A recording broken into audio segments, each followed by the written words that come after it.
Graça e paz, meus irmãos, amigos, que Deus abençoe sua vida, que essa manhã possa ser uma manhã de bênção, uma manhã vitoriosa no Senhor, que possamos realmente aprender com a palavra de Deus, como viver neste mundo tão difícil, tão cheio de dificuldades, mas graças a Deus, porque nós podemos dizer que até aqui tem nos ajudado o Senhor. Amém? Eu quero convidar você a abrir a sua Bíblia na primeira carta de Pedro, capítulo 1, e vamos ler o versículo 1 e o versículo 2. Um texto bem pequeno, mas de uma mensagem grandiosa, de algo muito grande e que traz lições maravilhosas para as nossas vidas. Então eu gostaria que você prestasse bastante atenção na leitura desse texto, porque a mensagem de Deus, ela é sempre viva nos nossos corações. O texto começa com uma saudação. Pedro está saudando a um povo escolhido, um povo que foi chamado por Deus para viver o Evangelho. Então Pedro, ele sauda esse povo, e ele começa assim, eu, Pedro, apóstolo de Jesus Cristo, escrevo esta carta aos escolhidos que vivem como estrangeiros nas províncias de Ponto, Galácia, Capadócia, Ásia e Bitínia. Versículo 2, ele diz assim, Deus, o Pai, os conhecia de antemão, e os escolheu, e o Espírito os santificou para a obediência e a purificação pelo sangue de Jesus Cristo, que vocês tenham cada vez mais graça e paz. Que Deus abençoe esse texto em nossos corações. Irmãos, eu acredito que cada povo, em cada época, tem a sua história. Nas igrejas que eu passei, a história de lá não é igual a daqui. Quando eu cheguei aqui, eu encontrei uma realidade, uma história, com os remanescentes, com irmãos que amam o trabalho de Deus, independente de qualquer situação. Nós estamos vivendo aqui estamos diante de um texto onde esses irmãos tiveram a sua história. E o apóstolo Pedro, ele escreve a esse grupo de irmãos que estavam vivendo um dos momentos mais difíceis em suas vidas. O som está bom aí, gente? Eu queria saber se para o áudio, para quem está ouvindo fora. Se alguém estiver nos ouvindo aí, Elton, Ana, dá um toque para nós aí, para os meninos. O André está regulando aí o som. Então, esses irmãos estavam vivendo um dos piores momentos das suas vidas. Dispersos, longe de suas casas, de suas terras. Mas esses irmãos, eles tinham algo em comum. Eles tinham a convicção da salvação. A convicção de que tinham a vida nas mãos de Deus. Eles tinham essa convicção. Eles sabiam que tinham entregado as suas vidas para Deus, para Jesus, e não nada ia tirar isso deles. Esses irmãos tinham em seus corações a marca da salvação. E não era um decreto, uma perseguição de um governador, de um rei, que iria tirar a convicção deles, ou a fé deles em Deus. Ninguém, meus irmãos. Nós não conseguimos dimensionar a tribulação de uma pessoa, o que a pessoa está passando em um momento de perseguição, por causa dos seus pormenores, dos seus particulares. Nós não conseguimos dimensionar o quanto essa pessoa está sofrendo, ou está passando, ou qual é o grau de dificuldade dessas pessoas.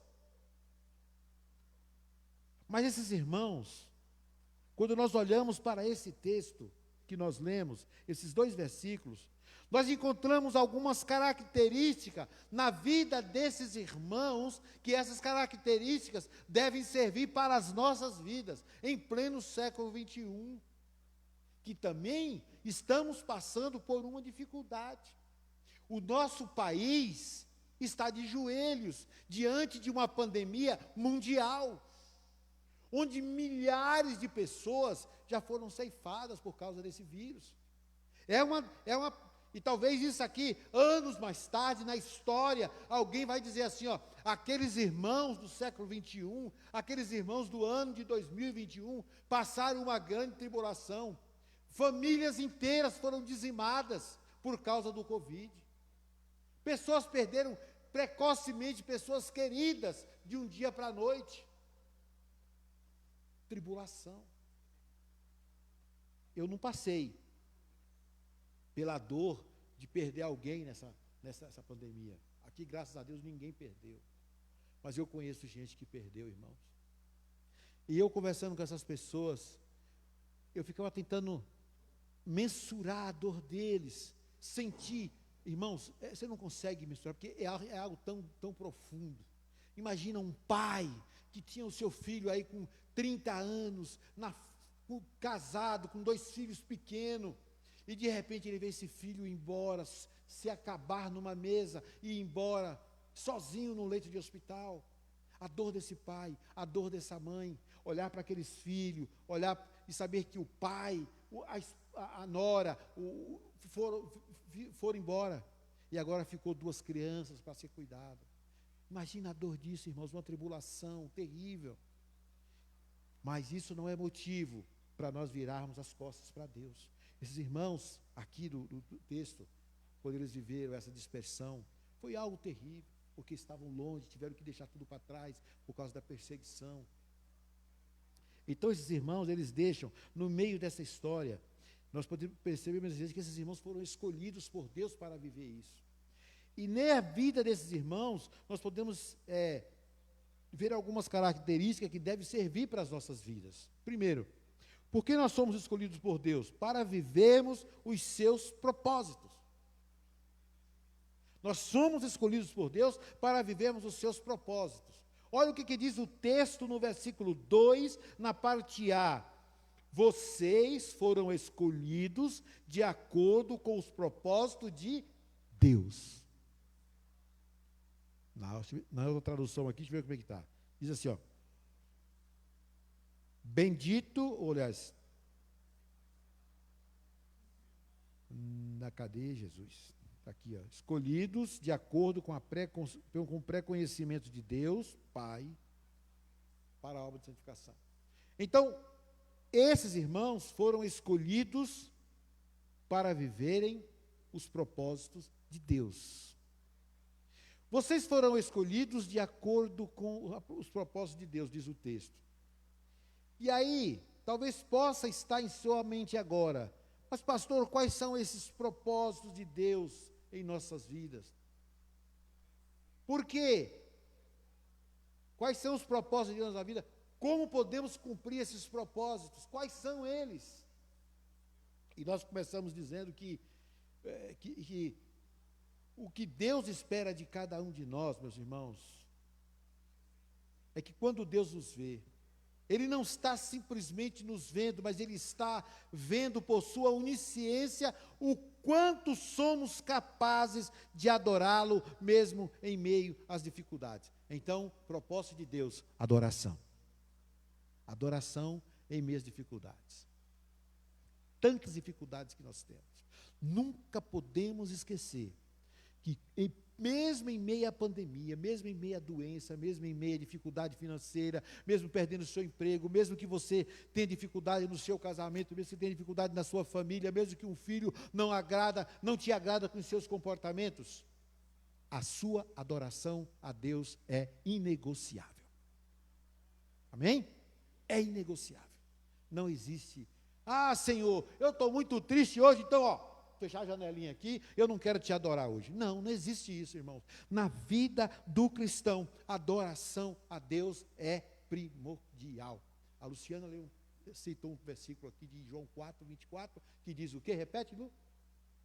Que Deus é Espírito, importa que os seus adoradores o adorem em espírito e em verdade.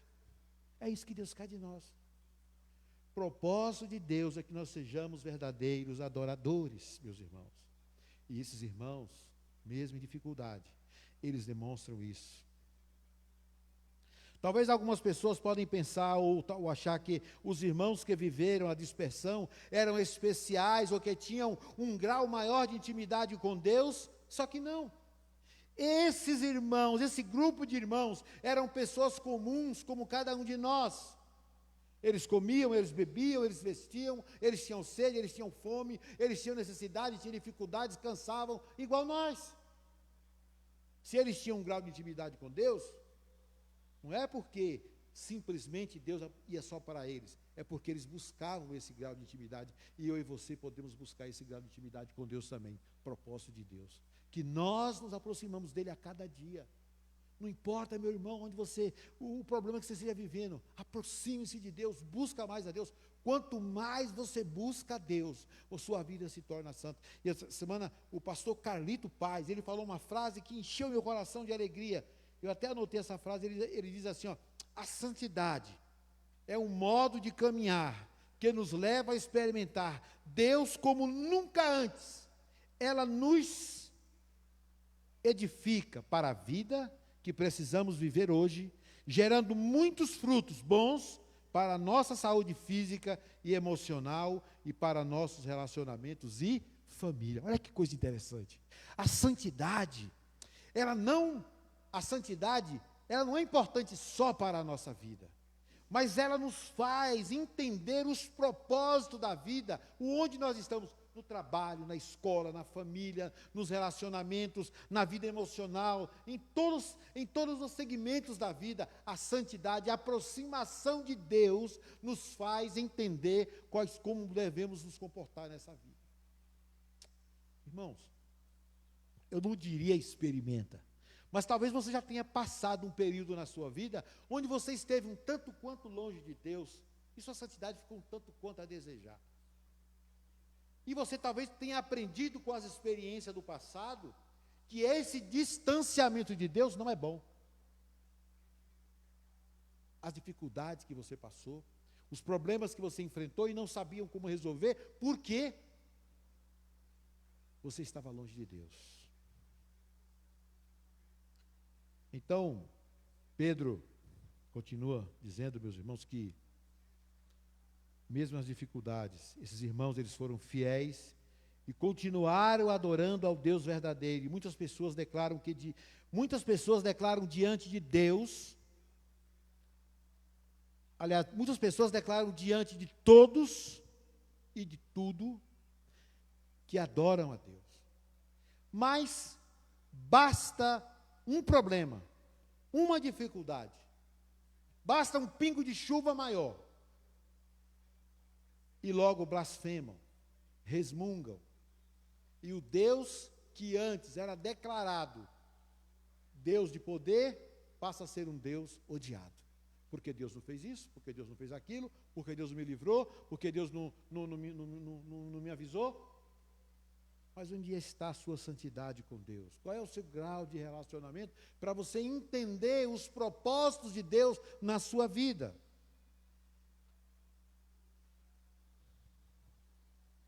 Não foi o caso deste grupo de irmãos, admirados por Deus, que viveram dificuldades, viveram sim, dificuldades terríveis, mas eles não abandonaram a fé no Deus verdadeiro.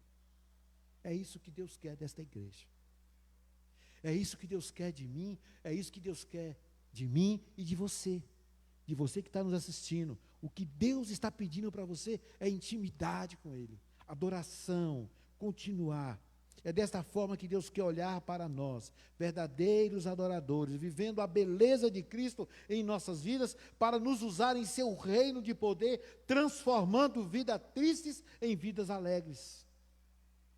Deus quer demonstrar através de nossas vidas que este amor tão sublime pode ser manifestado a todas as pessoas. E o instrumento que Ele escolheu para esse trabalho foi eu e você.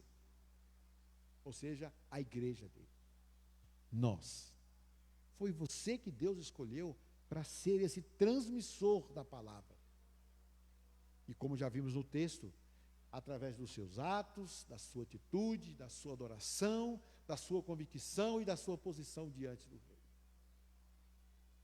Foi para isso, meus amados irmãos, que nós somos comprados e lavados pelo sangue de Cristo, para sermos agentes de transformação neste mundo de pecado, esse mundo tenebroso, deste mundo terrível, para anunciar o reino de Deus.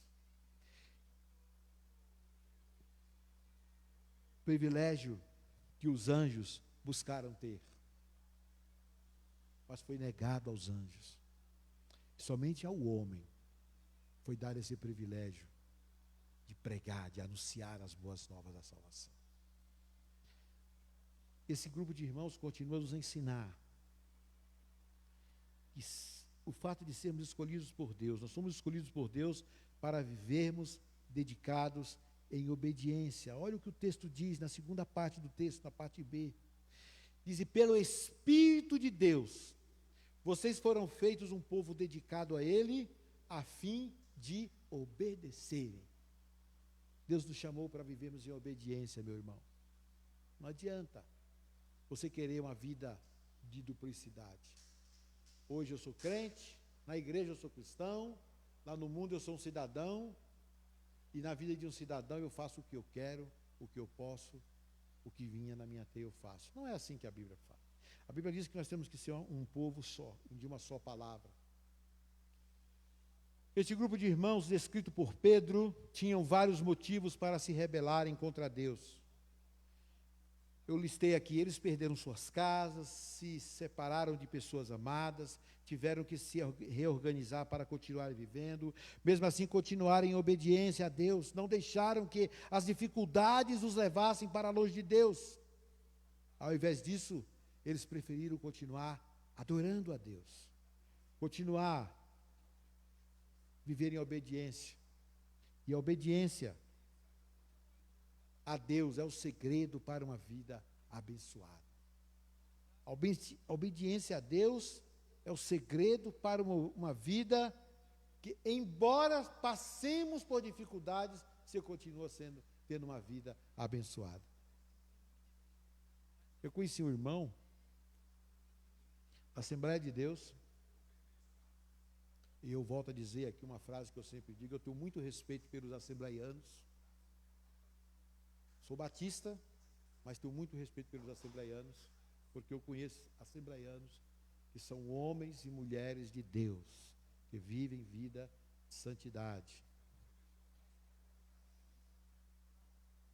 O rei Salomão, ele conheceu o temor, ele conheceu a obediência e a intimidade de seu pai Davi para com Deus, e não deixou isso cair no esquecimento. Mas Salomão, ele coloca em prática o que seu pai lhe passou, inspirando-se no exemplo da vida dele. Quem obedece a Deus tem muitos privilégios.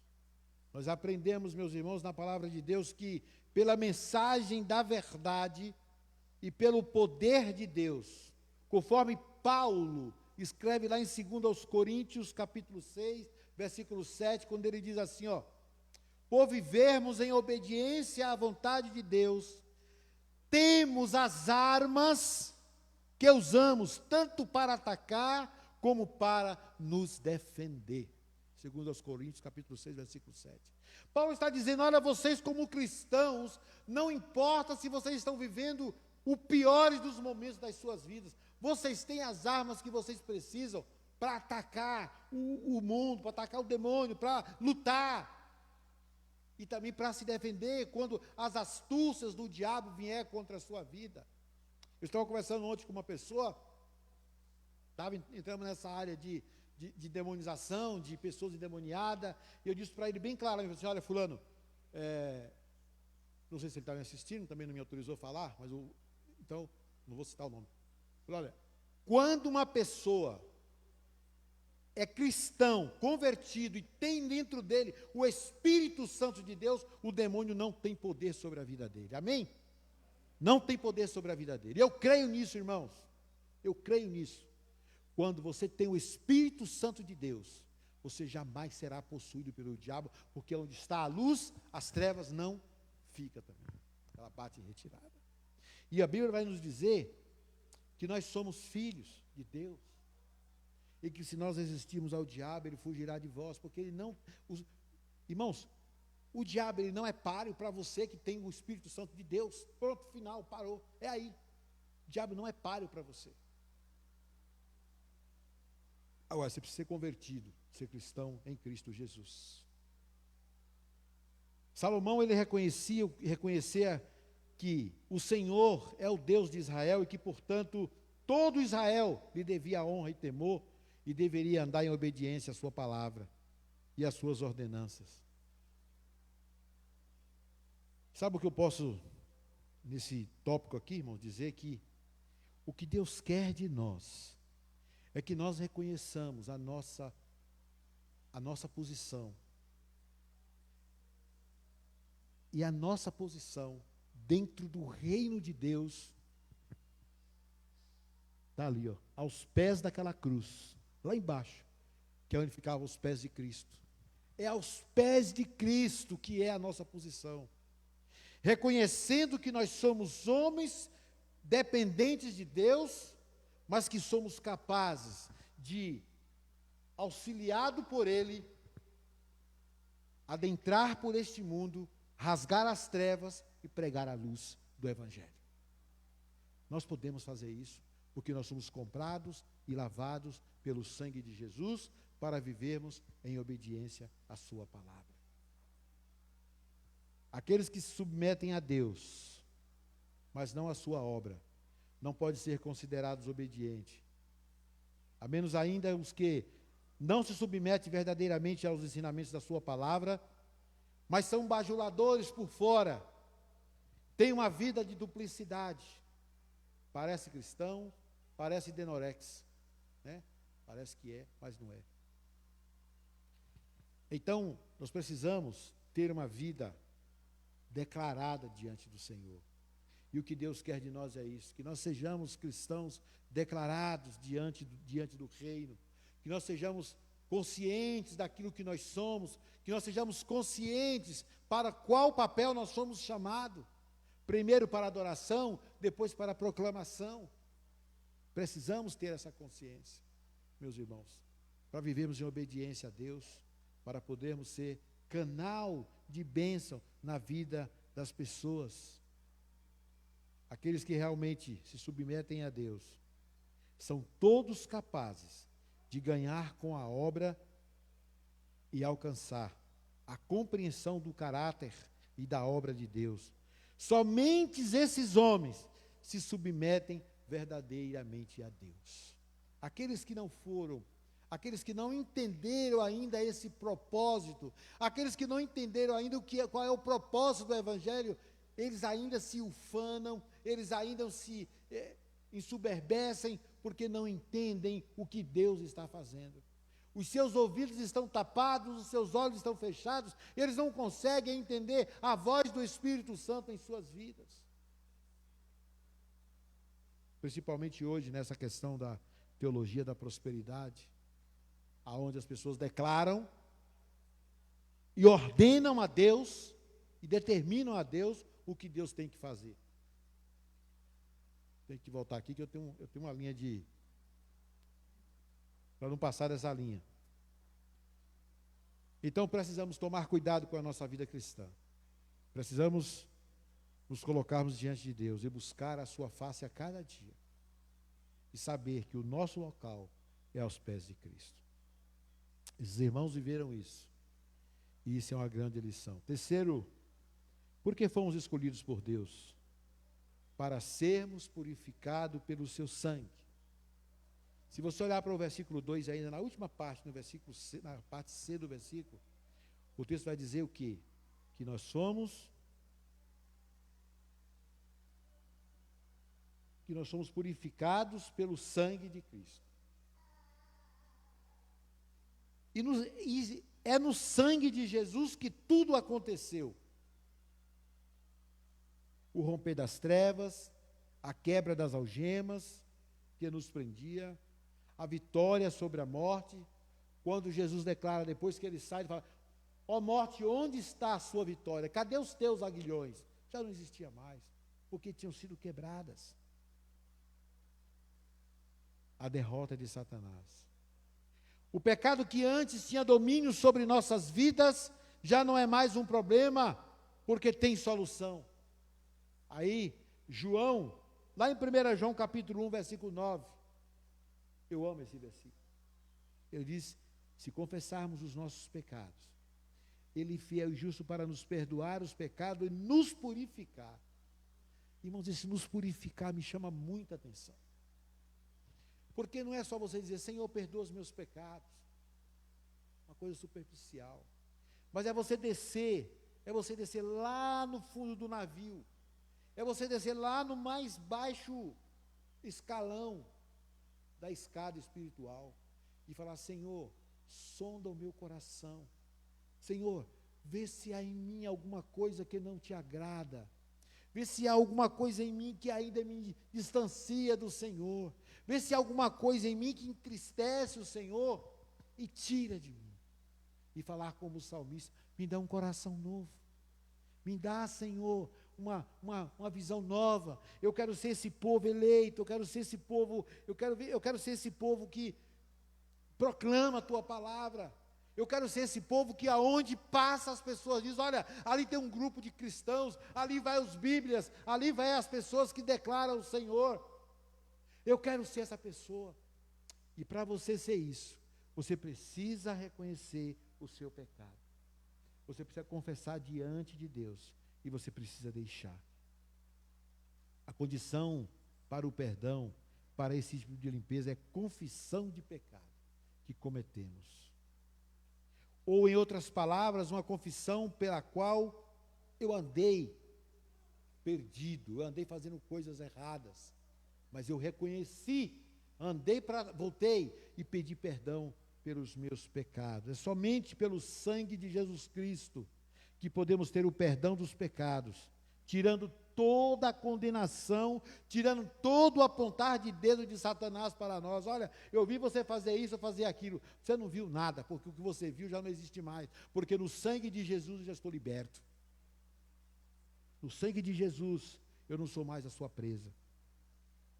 Irmãos, Deus nos escolheu, Deus nos agraciou com a salvação, para sermos desbravadores das trevas.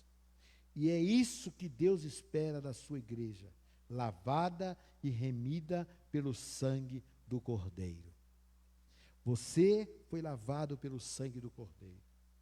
No dia que você entregou a sua vida para Jesus, o seu passado, ele continuou na história, mas ele não continuou mais na sua vida. Ele é passado, Deus já esqueceu disso, porque você agora é uma nova criatura. Você tem a sua vida, seu nome escrito no livro da vida e lavado pelo sangue do Cordeiro. Quando Jesus subiu naquela cruz, irmãos, os seus pecados já não existem mais. Porque agora você faz parte da família, desse povo abençoado, dessa nova geração, desse povo que já olha para o mundo e tem nojo desse mundo, já não compactua mais com as ideias desse mundo. Você sabe que eles existem, você passa por eles, mas isso não te atinge mais, porque isso é passado. E quando você se sentir assim: eu tenho nojo das coisas deste mundo,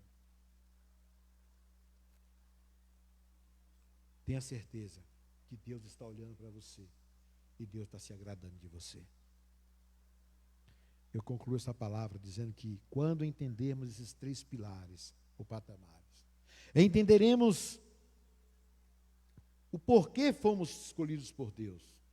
Quando estivermos vivendo os seus propósitos, quando nossa obediência alegrar o coração de Deus, quando realmente vivermos uma purificação pelo sangue do Cordeiro, entenderemos nossa condição como escolhidos de Deus para vivermos uma vida santa e agradável a Ele, que é o que Ele espera de nós. Assim podemos ser olhados por Deus, amados por Deus e abençoados por Deus, como foram esse grupo de irmãos descrito por Pedro. Esses irmãos que viviam talvez um dos piores momentos da sua vida, mas tinham a alegria de continuar adorando a Deus. E eu volto a repetir a frase do pastor Carlito Paz, quando ele falou sobre santidade, que a santidade é um modo de caminhar que nos leva a experimentar Deus como nunca antes. Ele nos edifica para a vida que precisamos viver hoje, no presente, gerando muitos frutos para a nossa saúde física e emocional, para nossos relacionamentos e para a nossa família. A santidade vai nos colocar na posição de vivermos em paz com todos e agradar, tanto no vertical quanto no horizontal. Meu irmão, minha irmã, que Deus te abençoe. Que Deus nos dê essa manhã e que essa palavra possa ter falado ao seu coração. Que de alguma forma Deus possa trazer um conforto para você, para a sua família, nesse momento de dificuldade, de pandemia. E tenha esperança, tenha fé. Nós estamos esperançosos pela volta do Senhor. Estamos esperançosos pela vacina. Estamos esperançosos que tudo ocorra bem. Mas o mundo jaz no maligno, meus irmãos. E nós estamos aí sendo ameaçados por essa segunda onda do Covid, já com essa mutação desse vírus que está assolando Manaus e que já está se espalhando. E Manaus é aqui do lado, muitas pessoas de Manaus vêm para as capitais, São Paulo, Rio, Brasília, todos os locais, e ninguém pode dizer que essa variante já não está contaminando pessoas por esses estados. Então só nos resta realmente lançar a nossa esperança em Deus e esperar realmente que Ele nos abençoe e termos a convicção que apesar de qualquer coisa, continuaremos adorando o nome do Senhor. Que Deus nos abençoe, meus irmãos.